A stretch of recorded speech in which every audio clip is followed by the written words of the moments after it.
Ma'lumki, 1999-yili Birlashgan Millatlar Tashkiloti Bosh Assambleyasi tomonidan 25-noyabr rasman xotin-qizlarga nisbatan zo'ravonlikka barham berish xalqaro kuni sifatida, 1950-yilda esa 10-dekabr inson huquqlari kuni sifatida e'lon qilingan.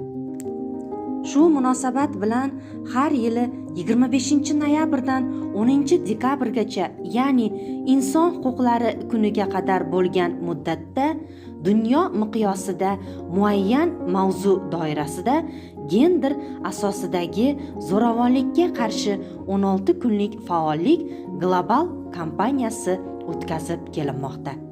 Birlashgan Millatlar Tashkiloti tomonidan joriy yilgi kampaniya xotin-qizlarga nisbatan raqamli zo'ravonlikka barham berish uchun birlashaylik mavzusida tashkil etilishi belgilangan.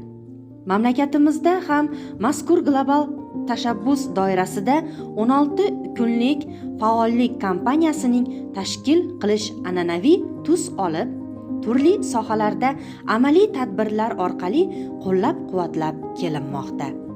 Joriy yilda ham xotin-qizlarning jamiyatdagi rolini oshirish, gender tenglikni ta'minlash va oilaviy munosabatlar mustahkamligini kuchaytirish maqsadida Respublika komissiyasi rahbarligida barcha hududlarda 25-noyabrdan 10-dekabrgacha mazkur kampaniyani xotin-qizlarga nisbatan raqamli zo'ravonlikka barham berish uchun birlashaylik mavzusida tashkil etish rejalashtirilgan.